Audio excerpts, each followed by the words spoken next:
पुतला दान करेंगे। चिराग पासवान से मैं कहना चाहती हूँ कि आप कैसे आरक्षण कहते हैं कि आरक्षण जो आरक्षण से छेड़छाड़ करेगा हम बर्दाश्त नहीं करेंगे। आज क्या बर्दाश्त कर रहे हैं?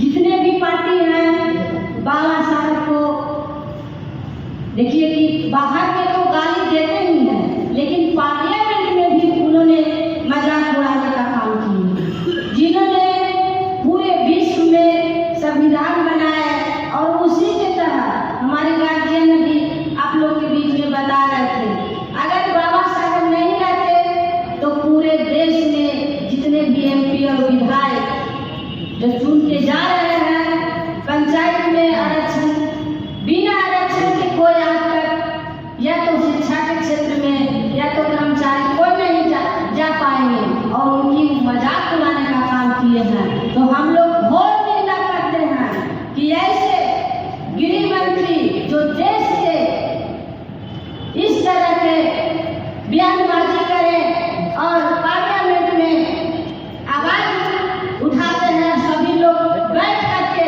कान बंद करके और गूंगे बने हो करके जितने भी दलित लोग MP वहाँ बैठे हुए हैं। खास करके मैं चिराग पासवान से मैं कहना चाहती हूँ कि आप कैसे आरक्षण कहते हैं कि आरक्षण जो आरक्षण से छेड़छाड़ करेगा हम बर्दाश्त नहीं करेंगे।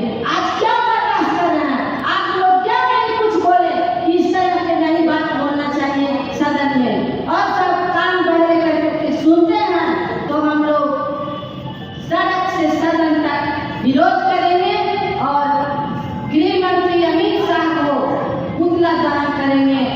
अम्बेडकर अम्बेडकर अम्बेडकर एक फैशन बन चुका है, और अगर अम्बेडकर के जगह अगर भगवान का नाम लेंगे तो इनको स्वर्ग की प्राप्ति होगी। मैं इन चड्डीधारी गैंग और उनके कठपुतलियों के साथ कहना चाहती हूँ कि अम्बेडकर का नाम तो फैशन का नहीं है, फैशन में लिया गया कोई नाम नहीं है, वो एक विचारधारा है, वो एक न्याय है जिसको कि समझना भारतीय जनता पार्टी और RSS और मनुस्मृति को मानने वाले, उनके रास्ते पे चलने वाले लोगों के बूते की बात नहीं है।